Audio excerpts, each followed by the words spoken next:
up your spine. You'll get your ass moving some with burning daylight.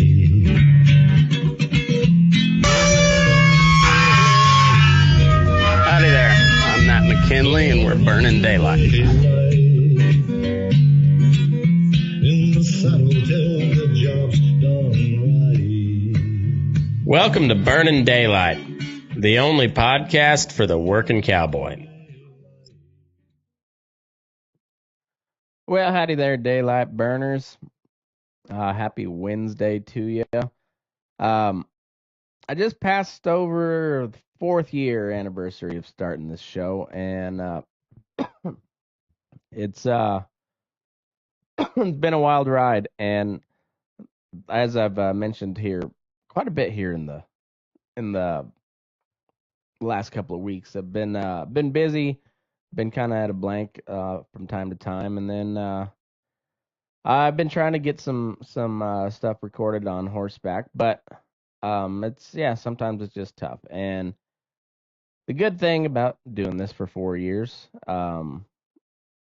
is I've got a lot of back content that I can pick from. And I was scrolling through one of my hard drives, and I found this episode, and I think you guys will like it. I know you guys liked it when I first put it out. But this is from August of 2019. Scott Hall, my buddy, you guys know him well. This is his uncle Kenny Hall, and it was a conversation I had with him over the phone.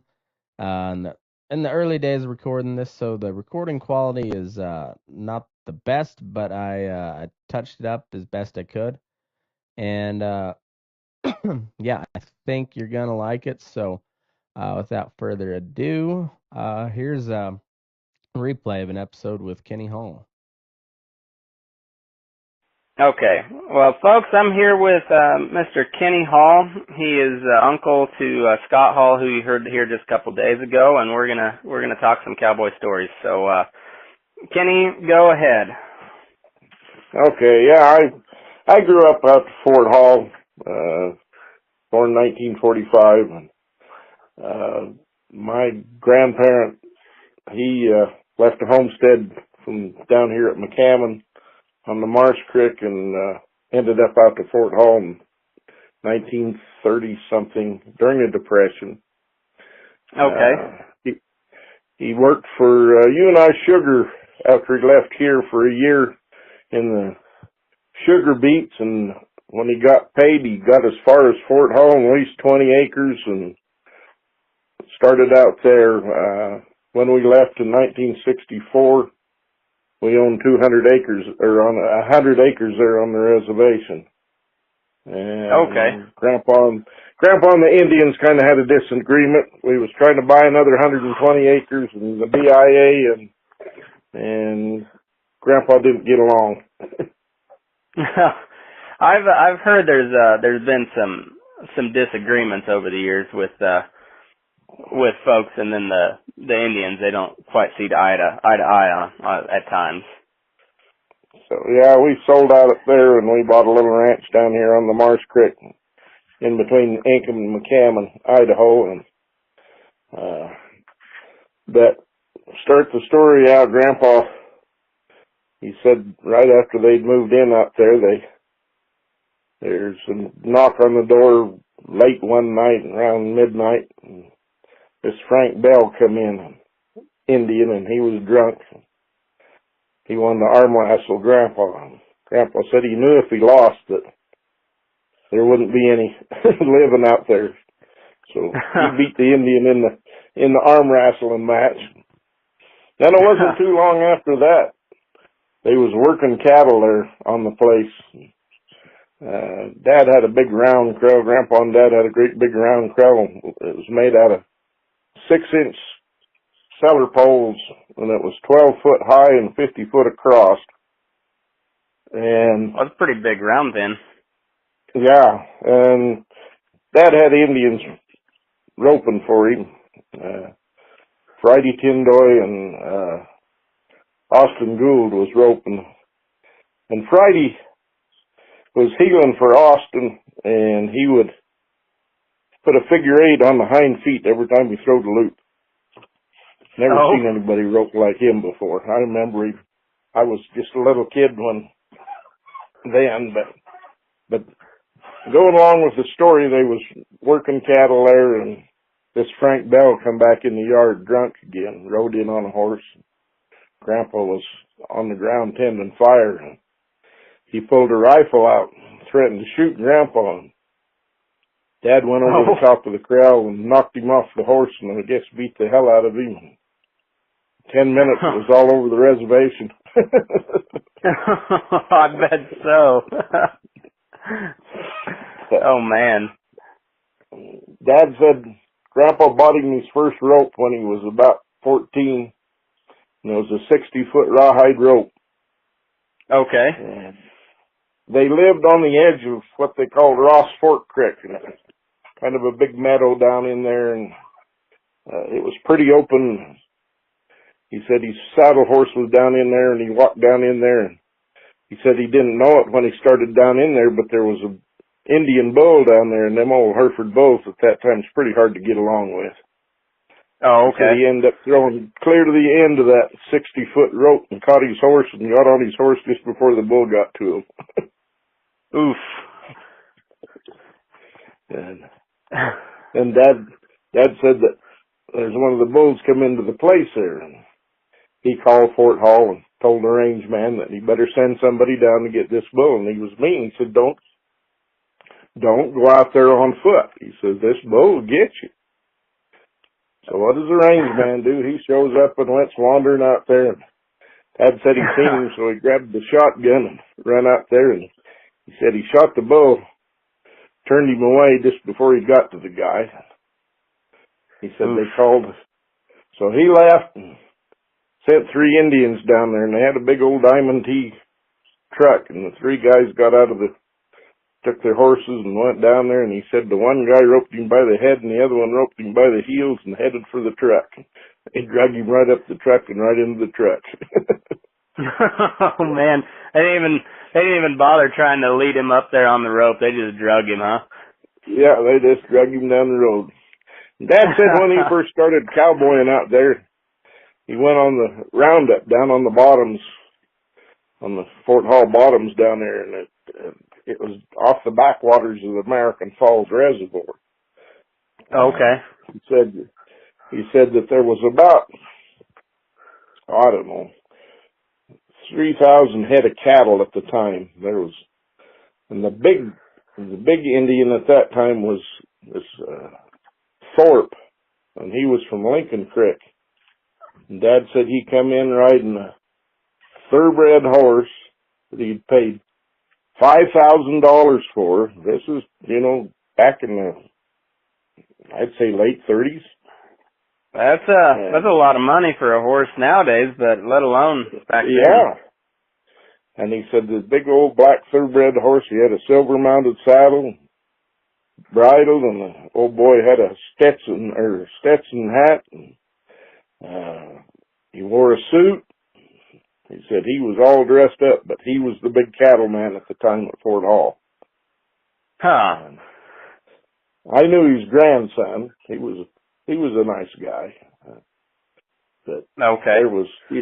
He said they'd go into a big rodeo, and guys would circle a big outfit. There'd be 2 guys go in and rope cattle, and he said the one guy would throw a loop over the front shoulder and pick the front feet up, and the other guy'd pick the hind feet up. And he said they roped until one of them missed. When the one guy missed, then they'd have to go out and somebody else would come in. But he said for 2 days, them 2 guys roped and never missed. Oof. And he said that's a lot of roping. Yeah. He said they had a big 2-year-old steer, a bunch of 2-year-old steers in there, and he said they'd make a break and run for the outside, and he said them guys would ride out there and reach down and pick the tail up and take a dolly around the horn and kick their leg over and ride by and roll them old steers out through the meadows. He says they'd go back and stay in the center of the herd then. I bet so. That's where my dad learned a cowboy, was down there on the reservation. That's kind of where I learned everything. And then we had an old friend. Oh, sorry. Go ahead. I was just gonna say I've heard some stories. I didn't really grow up around very many Indians. There, we weren't anywhere close to a reservation where I grew up, but I've always heard stories of those Indian guys. They'd go out and rope a wild horse and get him stopped, and somebody would jump on, and then they just go ride the sucker through the desert. And we chased a lot of antelope and stuff when I was growing up, but we didn't have any wild horses, and of course I don't think anybody ever got close enough to an antelope to try and rope it and ride it, but I imagine it probably wouldn't have worked too well. Yeah, Dad said that there was 2 herds of wild horses come in below the house out there one night. And he said the 2 stud horses got in a fight. He said the one was a bay and the one was white. And he said the next morning, he says you couldn't tell which the white horse was or the bay horse. They was both covered with blood. Oof. He said that they fought all night long. And then Dad said he run into that one stud horse, got him cut out on the end of a bend one night and tried to catch him, and he said, no way you could catch that horse. He said he was fast. But during World War II, they run a lot of horses out there, and during World War II,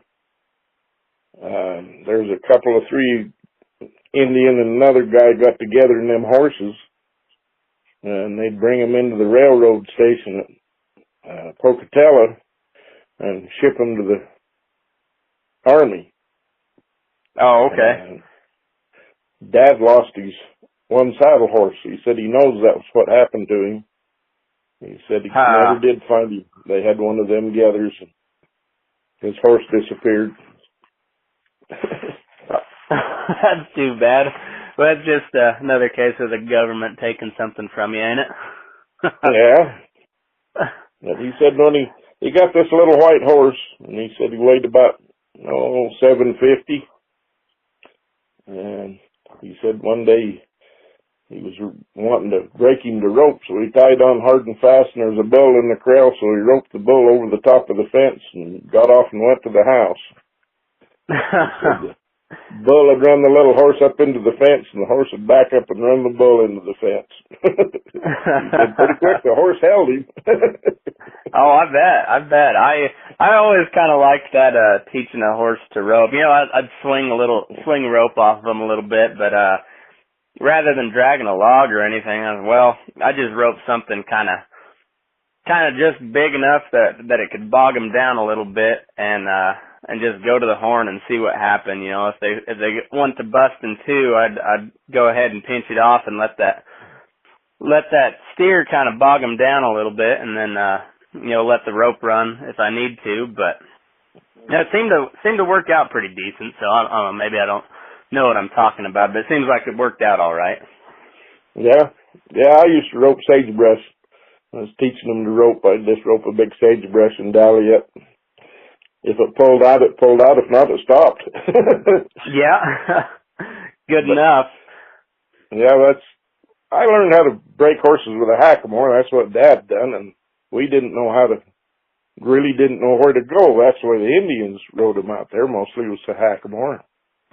So we started horses and hackamores and didn't really know where the heck to go. So back in 73, 75, I don't remember for sure. Ed Cannell had a spade bit school in Helena, Montana. Okay. And the wife and I went to it and got quite an education, and it works. Yeah. I did get a couple head finished, but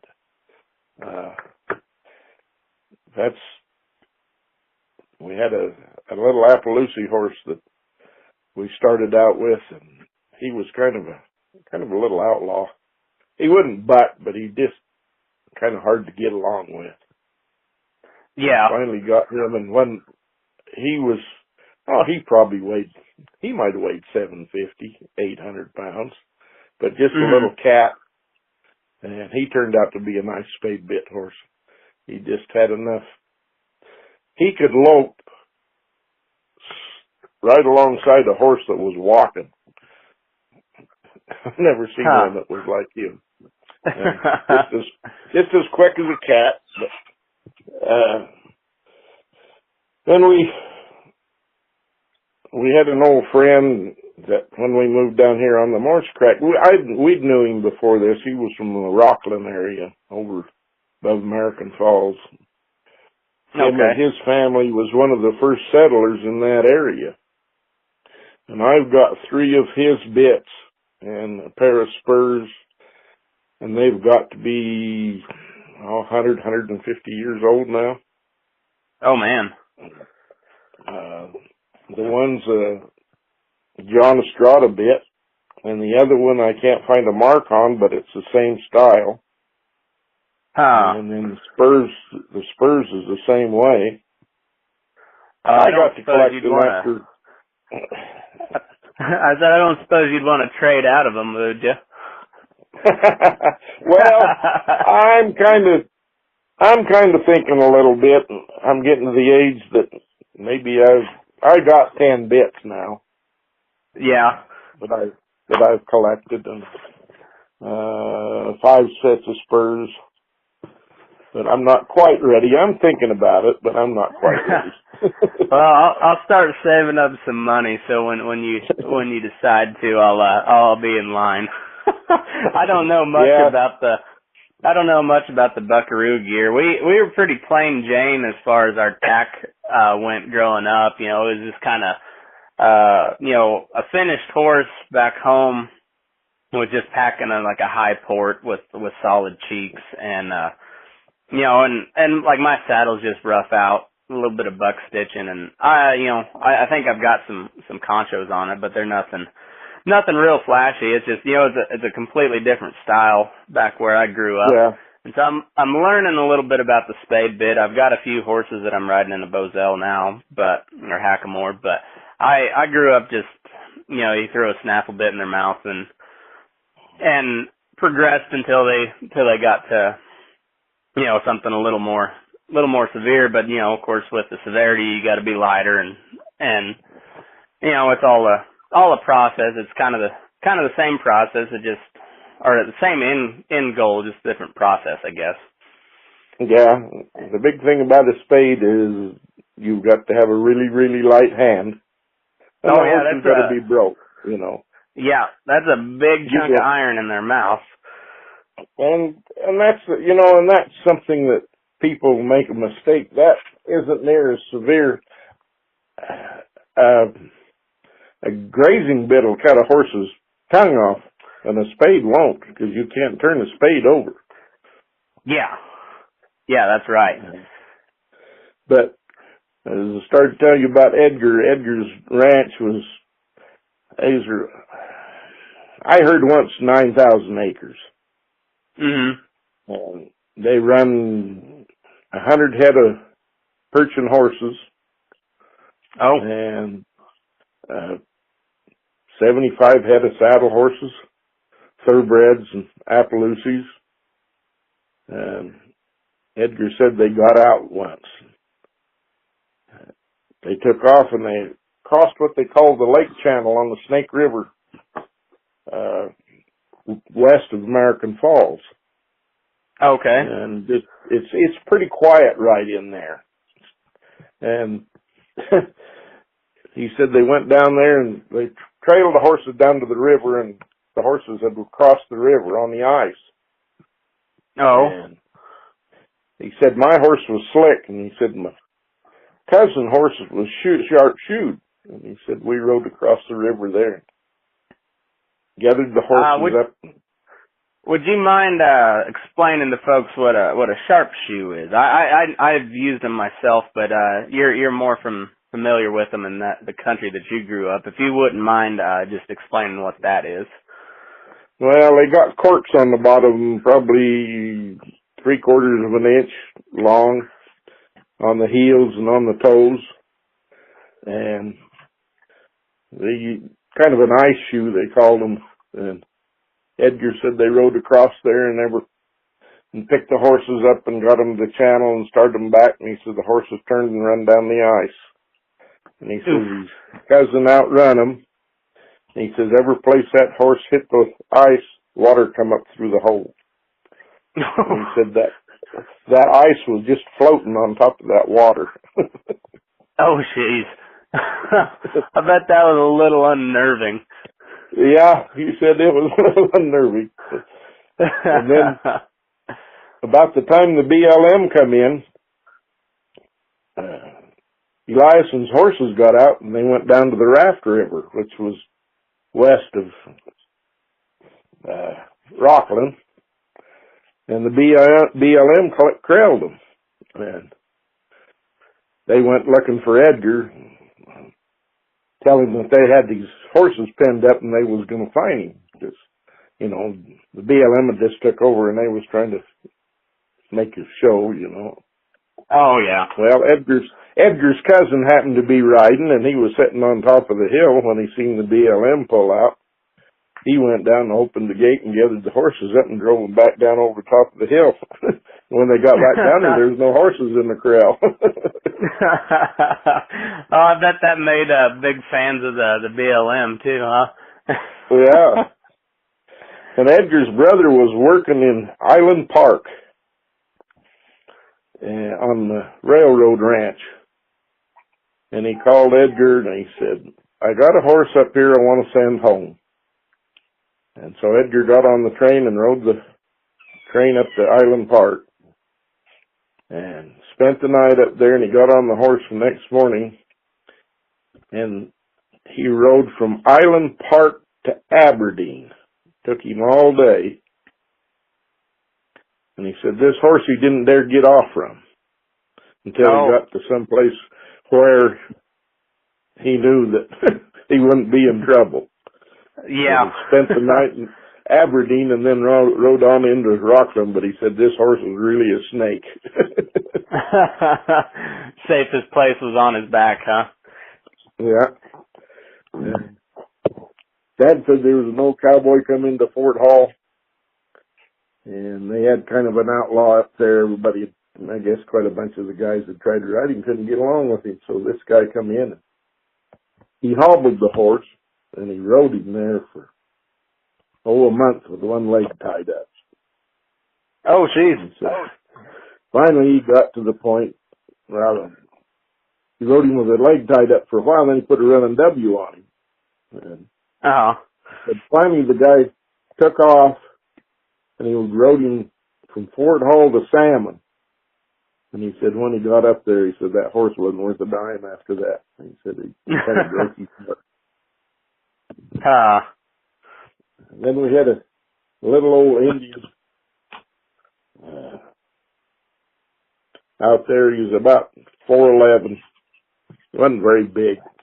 Him and his brother and his sister run relay horses back in the 20s and 30s. All over. They went clear to Calgary and all over. And they had this place I live on down here is called the Hot Lakes place.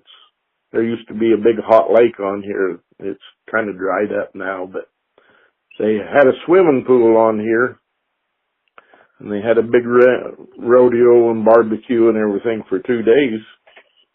Nels Bartlett and his brother was riding bucking horses and stuff, and this bucking horse took off, and there happened to be one fence clear to the north of us here, and the horse that the old kid was on run through the fence and fell with him, and he died about 2 weeks later.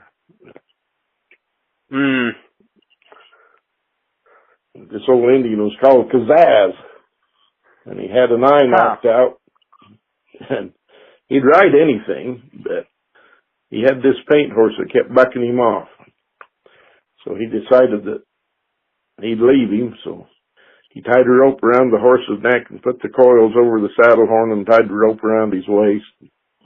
The horse backed him off and he didn't get the coils pitched. I guess he drug him for 2 or 3 miles before somebody finally caught up with him. Oh, man. Scott was kind of telling me about that, how instead of just tucking that McCarty into his chinks there, he went ahead and tied it around his waist, and that's some commitment there. Yeah.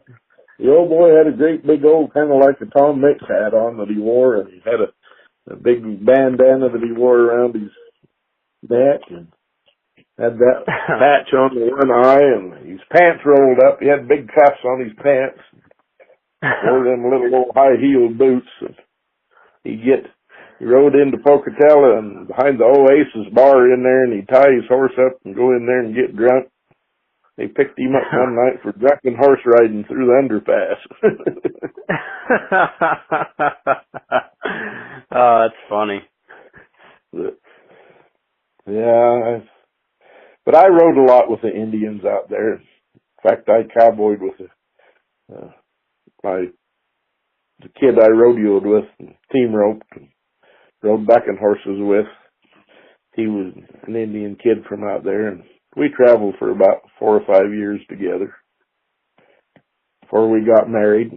That stopped all that playing.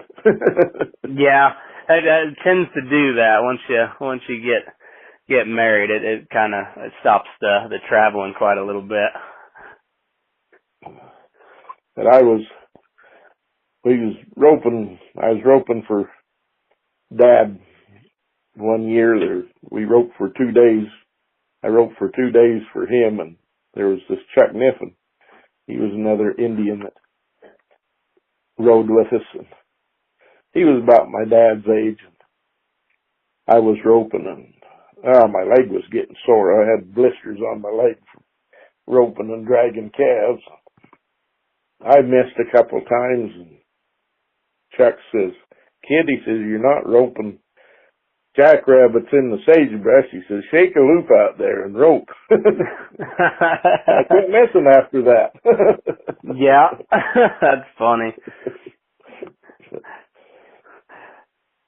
So, did you grow up?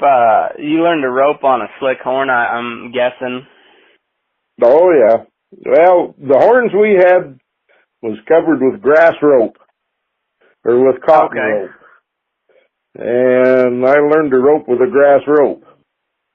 Okay. In fact, I've got 3 hemp Ryan ropes in a rope can here that was bought brand new in 1970. Never been used. Really? Huh. They're 35 foot long, 30 or 35 foot long. But 3 of them's never been used. I did use the one a little bit, but yeah, that's what I learned. And I had a heck of a time with a nylon rope. They just didn't have the feel of a grass. That's what my dad said too. He was born in 45 as well, and he uses a polyester rope anymore, but he said he never could get used to the feel of a nylon. And I talked to one of his friends the other day, and he grew up down in the Texas Panhandle, and he has never dallied a day in his life. He didn't even know what dallying was until he started seeing some of the team ropers with rubber on the horn. But he always tied hard and fast, and they doctored a lot of wheat pasture cattle that way. And it's kind of interesting seeing how different people cowboy, just depending on where you grew up and where you learned, I guess. Yeah. Yeah, I roped calves for a while, and that's the only time I tied on hard and fast. Yeah. It was fun. Like I said, I grew up on the reservation and rode with a bunch of the Indians out there, and a bunch of the kids that I rodeoed with, they lived out there. They were white kids too. But that's where we learned the cowboys out there, and we'd slip down on the bottoms and gather some of the Indians' horses up to ride, and drive them up into a little arena we had, and some of the guys would ride them, and we'd sneak them back down on the bottoms and turn them loose. That's funny. Yeah, I learned you get down in them bottoms, and you was in a lot of bogs, and mud. You had to learn them horses. Some of them liked it and some of them didn't. A lot of them didn't like that mud. And they'd beat you up pretty near as bad as a backing horse. Oh, yeah. Yeah, I don't know whether I got a lot more stories or not. I'm Scott told me I had to ask you about wintering the horse herd in the junipers. He said you had to tell that story. Yeah, Grandpa said that at the time, it was during the Depression, he said there'd be a train come in and they'd have a carload of hay and a carload of oats. And he said hay sold for $3 a bale and a sack of oats was $4. And he said before you could get there, it was all gone. They had about between 12 and 15 head or 20 head of horses. And they drove them just above the house where I'm at now up to a big juniper grove. And they put them up there in November. And the 1st of April, or the 1st of March, they was able to get back up in there. And they said the horses would eat all the bark and limbs and everything they could off the junipers after they couldn't get any grass or anything. And then they started eating their manes and tails. He said they brought all them horses down and put them on feed and went to cutting hay as soon as they got a little strength. Jeez. He said they saved every one of them. He said they didn't lose a horse. Really? Huh. Living off of junipers. That's pretty crazy. We had about 35, 40 head of horses here when we first come down here, and there was a dry farmer above us, and he had a big catcher on the back of his combine, and it would make a great big stack, probably a ton bale or maybe 2 tons of just straw. Mm-hmm. And he left them up there, and Dad asked him, he says, "Can I put my horses up there?" And he says, "As soon as it freezes," he says, "Yeah, go ahead." We throwed them horses up there. There was one Shetland pony with them Dad had bought for somebody. My dad thought as long as he had horses, he had money. Yeah. He used to do a lot of trading. And oh, yeah. we went up there, and he rode up there, probably the end of February, and he had to tromp a trail to get them down out of there. But they'd went through all that straw up there. He brought them down, and they was in better shape than the horses we had down here feeding. Boy, that Depression.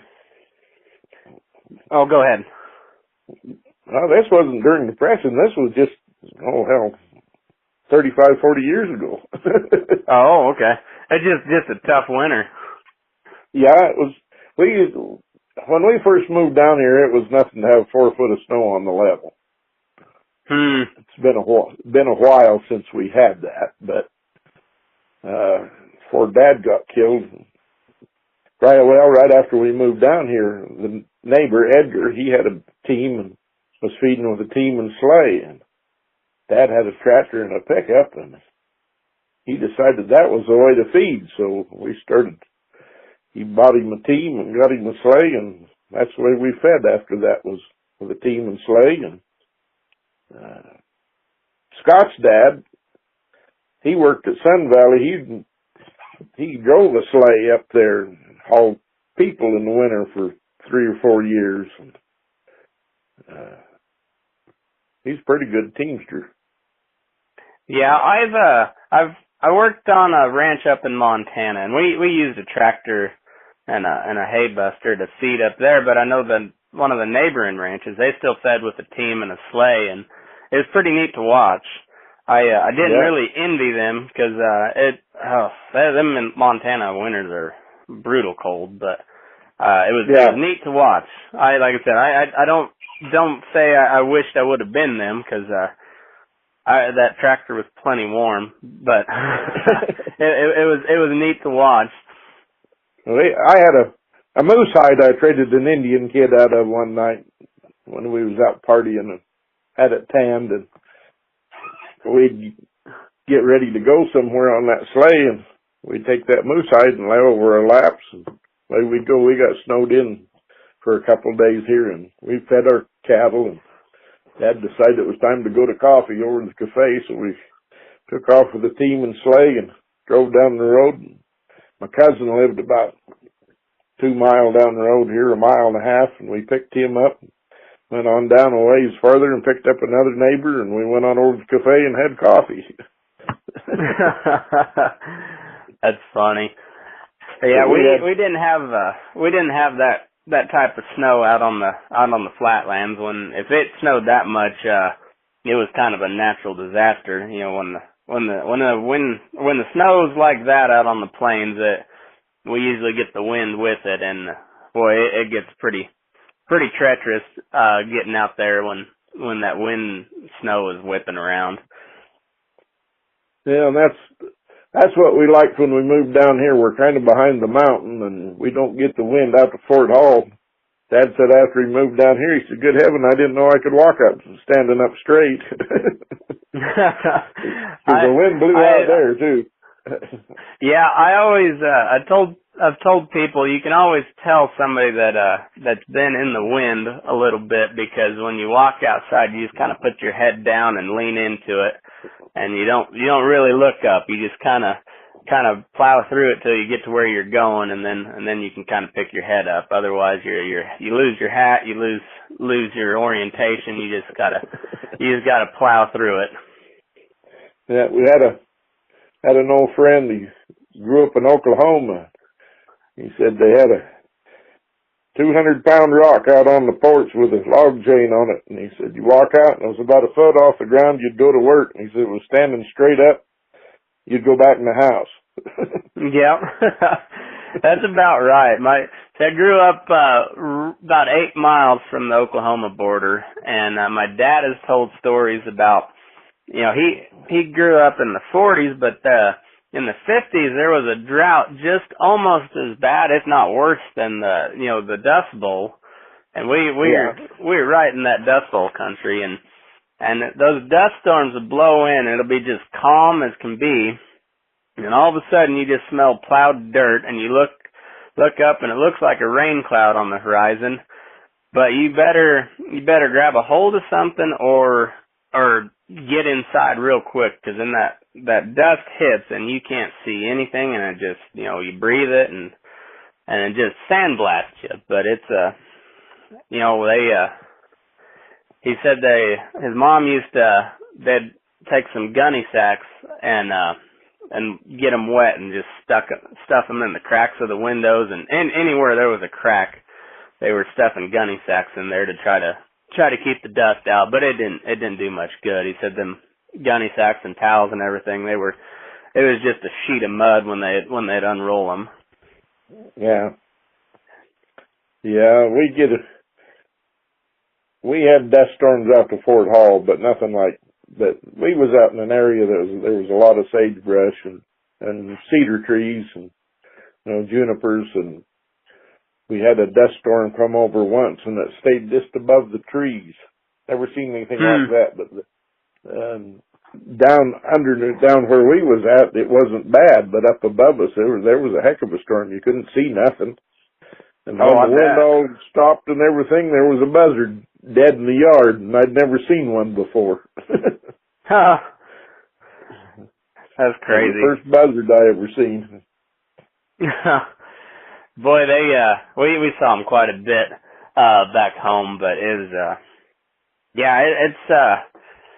it's kind of tough country out, from I guess from kind of the Mississippi west. You gotta have some pretty thick skin to live out here, especially if you're living outside of town. It's you gotta have a little bit of survival instincts. Yeah. Yeah, I rode colts from the time I was 14 till I was 68.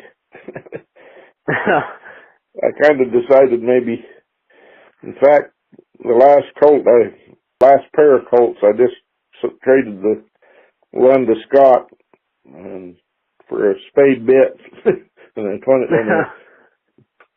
.357 rifle. And that was the last colt. He's about 12 years old now, and Scott said he just sent him to the Crow Reservation, so said they really like him up there. He was a good horse, but I just getting crippled up to where I just can't ride them colts no more. Yeah.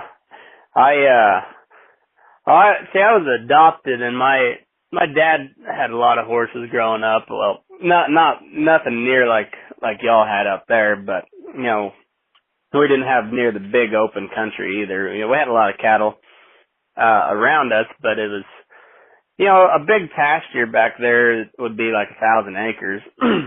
But it's and it's all for the most part private ground. There's not much BLM stuff. We're kind of on the very eastern edge of where the BLM type country starts. But I grew up riding colts, and it was not something I wanted to do, but it was just kind of forced down my throat. And then as I got older, I got to where I kind of enjoyed it, and so I still do it now. But I know first starting, it was not my cup of tea, and but I had to do it, so I learned to like it, I guess, and got kind of halfway decent at it, I guess. Yeah, I always thought that if the horse didn't try you a time or two, he wasn't worth anything. The older I got, the more I thought, maybe it's good they don't. I got to where I didn't like to hit the ground very well, so I learned, I don't know if I learned how to ride so much as I learned how to stay on, and then I got to where I was fairly decent at talking them out of bucking, so it seemed like it made life a little bit easier. Yeah, after I got married, I kind of had to just ride on the weekends and stuff. I ended up driving concrete truck for a company, and so I helped Dad run cattle here and on the weekends and evenings when I got home. And I rode colts when on the weekends. It didn't. Yeah. But yeah, I was riding a thoroughbred colt one day. We was coming up out of a big wash down here, and I was riding alongside my wife, and we was probably 40, 50 feet in the air, and this colt just stepped off in the air, and down we went. Oof. It gives you kind of a thrill when you drop 40 feet and there's nothing under you. Oh, I bet. I bet it was a hell of a crash when you landed, too. It wasn't as bad as you'd think, but it made you think awful hard. No, I bet. That was a big thoroughbred colt. My dad traded horses all the time, and we had a horse trader come in out of Wyoming all the time, and he'd always have a horse on the truck. Dad would trade him out of it, and we'd ride him for a year or so, and then we'd trade him to him for something else. And one friend of Dad's down here, he bought horses for this guy, and one summer Dad and Dick went through 500 head that they bought. Oh, wow. Just out of the valley here, or out of the area. I won't say out of the valley, but between Blackfoot and here. He traded for a 6-year-old dun mare. Okay. She was about 17 hands high. Oof, little guy. A little mare. I mean, a nice mare, but she was started when she was a 2-year-old and then hadn't been rode. Oh, okay. And we saddled her up and I went to riding her. She done pretty darn good. Rode her with a pencil bozel. She just handled halfway decent. One day I was at work and the wife had just had a hysterectomy. She's going to be down to the hospital in a couple of weeks. And she saddled the horse up and went down the road to the neighbors and got off and was visiting with them. Tightened the mare's cinch up and went to get back on her, and she blowed up. She was cinching. Oh. We had a couple battles with her. We was running cattle across the river over here, and they made a big run down the creek on me, and I went to get ahead of them, and I bailed off in the marsh creek and started up and to cut them off, and I hit a hole, and the water was coming right over the front of the saddle. hitting me right in the chest, and it was about 8 o'clock in the morning. Oh, it was man. pretty chilly. I bet so. If you weren't awake then, you were awake real quick. Yeah, I got ready to, I went and got on her one morning, and she went to bucking with me, and I'd pull her head around, and she'd just give it right to me, and she'd done that about 3 or 4 times. Then all of a sudden, she took that away from me, and I lit on my fist and broke 2 ribs. Then we rode he was a POA quarter horse, Appaloosa horse for this brand. Okay. We started him, and just a nice horse, tough. And we rode him, and heck, the wife took off on him one time when I was gone, went clear up on the mountain with him all alone, and nobody knew where she was. Let him go that winter, and the next spring, was getting ready to go chase some cows, and I saddled him all up, and I was putting my chaps on, and told Deborah, I said, step up on him and turn him around a time or two. She stepped up on him, and he blowed up and went to backing with her. She got off from him, and I went and got on him and knocked the hell out of him a little bit, and everything was fine. We rode all summer and got along pretty decent, and then that fall we was down on the roundup cutting cows out for this guy we rode for. Picked this one big heifer up. We'd been riding about 6 hours, getting close to noon. We was going to stop for noon, and I kind of leaned over in a stirrup and went and cut this cow off, and he ducked out from under me. So I rode for 9 hours on him. I didn't get off from him again. But he didn't get better. After that, he'd lay for you.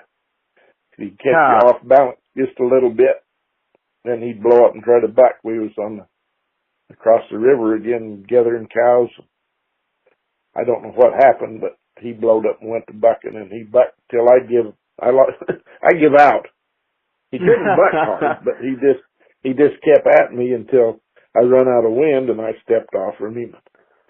Dad caught him, and I got my hair back, and I got back on him. And that day, I hung my spade bit on him. I'd been just riding with a Hackamore, and we made about 3 steps, and he tried me again, and that time I picked the spade bit up, and I rattled his head with it. But I never got where he could trust him, and the guy I was riding him for had a wooden leg. So he had to be pretty darn general, but he was, if somebody had him that rode him hard every day, I think he'd have been a good horse, but where I'd only get a chance at him about once a week, well, it just wasn't enough for him. Yeah. Yeah, I had a couple like that. I had a dun horse I sent to the sale here about a year ago that was like that. My dad had raised this colt. It was out of probably our best brood mare. She was a Poca Bueno Go Man Go bred mare, and bred her to a big running quarter horse stud, and he was a really, really well put together little red dun horse. And my nephew had him for a little while, and I guess he rode him, got to where he was kind of getting along pretty good with him, and then he had a bad day one day, and they said it was like starting all over from the beginning. So I tried my hand at him, and he wasn't really a bronchi sucker. You know, he'd buck a little bit, but it was more just kind of a running buck. He'd just kind of sprint out across there and kick his ass up a little bit, but nothing real nasty about him. But he was kind of a runaway prick, and I had him coming around pretty decent. He was actually kind of halfway handy, and I was swinging a rope on him, and I was just about to the point where I was gonna see how he'd do roping, and then I took about a week off on him.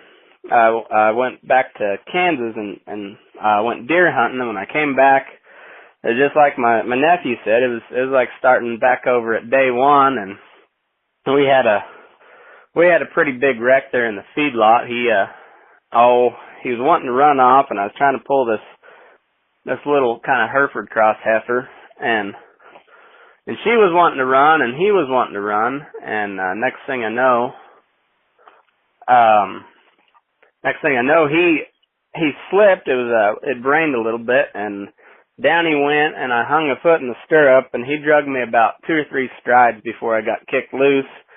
And then that sucker hit the afterburners, and there was 2 gates set across the alley down the ways, and he blasted through both of those like it was nothing, bent the gate rod back into about a 90-degree angle, and then he hit the gate at the top of the alley, which was log chained, and didn't make it through that one. I think it kind of catapulted him back in on his ass, and then he gathered himself up and came back the other way. We got him slowed down and stopped, and every time I stepped off him after that, he'd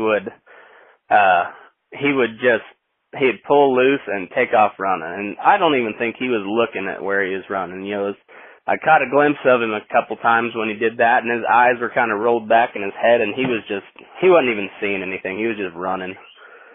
Well, that's the kind of horse that'll get a guy killed, so I took him over to Fallon, and that was the end of him. Yeah. Yeah, you don't want them kind. There's too many good horses to have one like that.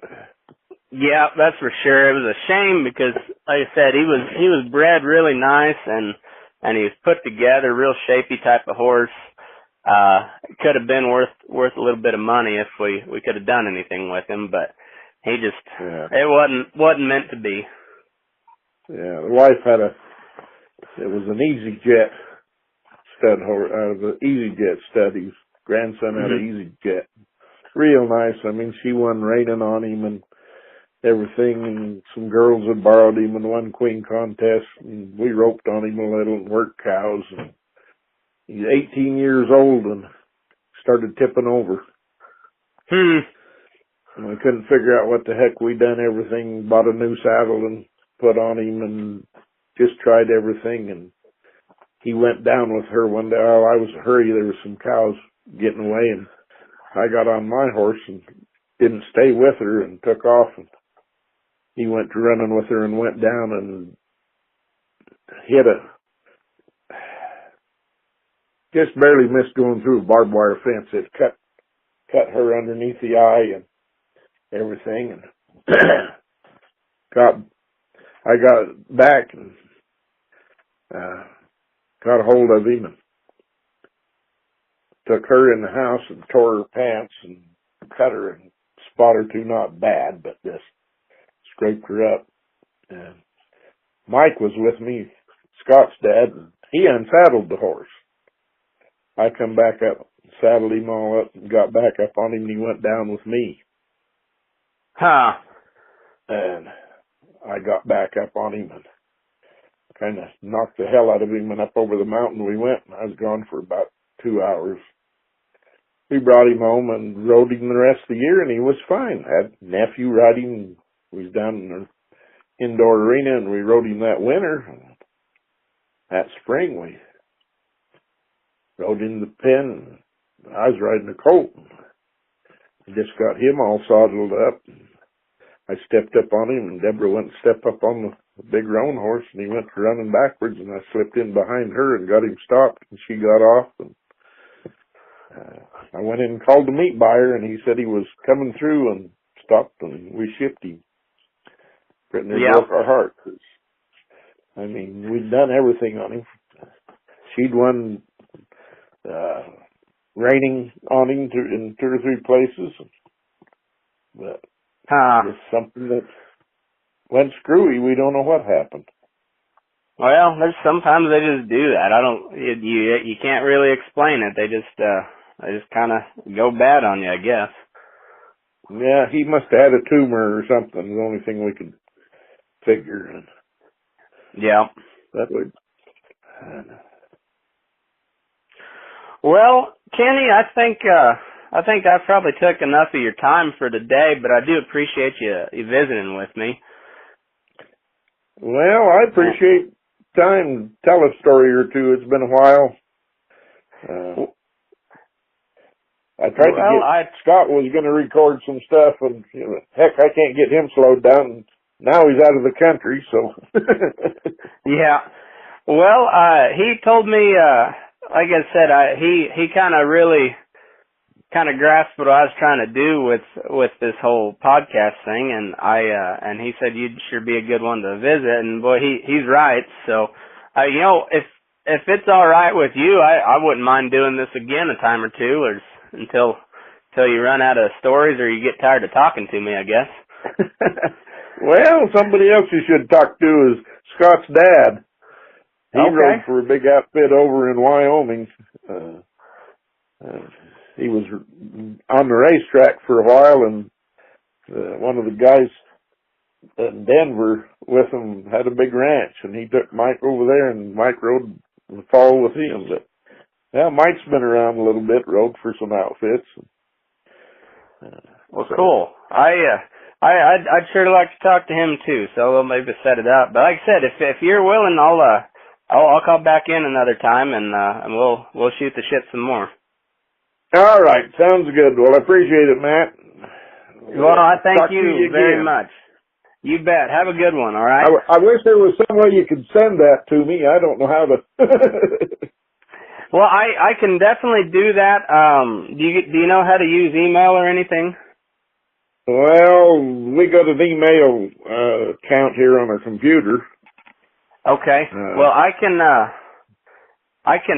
definitely send it to you, and it's once you figure out how to where to go, then I've got a whole bunch of episodes, and a lot of it's just me talking a bunch of nonsense. But I've talked to a couple of older guys that have got some good stories. Like I said, my dad's been on, and he's told some good stories. He's cowboyed quite a bit, and then he was involved in politics for a while, still is a little bit, and so there's a lot of good stories to be told, and I'm trying to get all of them I can. So people like to listen to them, and I think it's important for people to hear them too. Get a perspective of what it takes to put a steak on your plate, and the cowboy, what it actually means to go cowboy, and we're not fighting bad guys and Indians all the time. We're taking care of cows and trying not to get killed by our horses. So it's a little different than what a lot of people think, and so I think we've done a pretty decent job so far of kind of getting rid of some of the myths that are out there, but it doesn't hurt to hear a few more stories in the meantime. So yeah, I'll get a hold of you and make sure that you can listen to it, and we'll try it again one of these days as well. All right. Well, thank you. We'll talk to you again. All right. Thanks, Kenny. Have a good one. You too. Thanks. Bye. All right. Bye. Well, there you have it, folks. Kenny Hall. I need to call him again and have another chat. He was sure a fun guy to talk to, and the audio wasn't as bad as I thought it was, or as I remembered, and wasn't great. But it's nice. It's really nice having you guys keep listening to the show, and if you sign up on Patreon, I appreciate it dearly. It's helped me to buy some cool stuff and help this thing sound better and work smoother throughout the years. And so it's been a fun 4 years, and I'm pretty proud of some of these old episodes that I did. So I'm gonna continue to dip back into the well every now and then. And I know there's been a lot of new listeners since that one was recorded. So and some of the episodes kind of got lost in translation when I moved providers and whatnot. I still got all the old hard copies, I think. And if not, everything's on YouTube still. So anyways, but I'll start refreshing your memory of some of these older episodes and trying to trying to get back in touch. So, anyways, thanks for tuning in. Thanks everybody who subscribes on Patreon. I appreciate you dearly. June 30th looks like will be the day that we'll do the Q&A with Jake Zilke for the book club. So if you got questions, send them to me or let me know either one way or another. Let me know if you're a Patreon subscriber. Let me know if you'd like to do a live question with him. If not, send me your questions, whatever. But let me know one way or the other. And I think it'll be a pretty cool discussion we have with him. So, and everybody who's not Patreon, go ahead and send me questions that you'd like to, that if you had any questions for Mr. Zilke. And if we run out of Patreon questions, we'll get to some of you plebes, you peasants who don't sign up. So anyways, but if you'd like to join in on that, patreon.com/burning-daylight. And yeah, move your ass. We're burning daylight.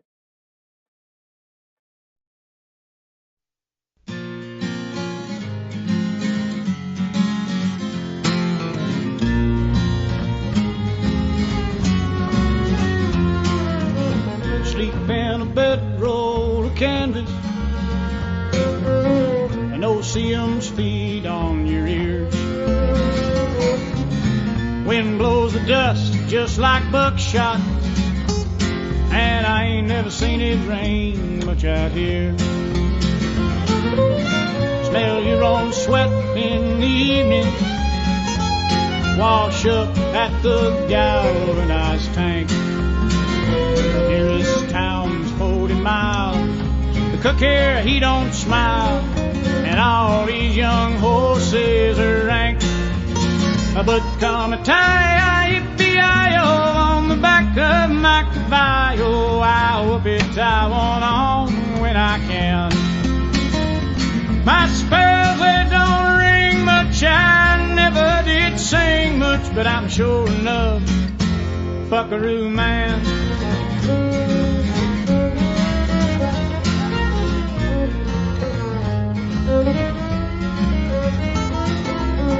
Cold fingers stiff in the morning, by noon it's 103. 5-year-old slicks in the canyon, and never a hint of a breeze. Jug-headed hollowback ponies provide all with hours of grief. There's snakes in the shade, choya on the grade, and a half a ton of grit between my teeth. But come a tie-yi-yi-yi-o on the back of my caballo, I whoop it, I want on when I can. My spurs, they don't ring much, I never did sing much, but I'm sure enough Buckaroo man.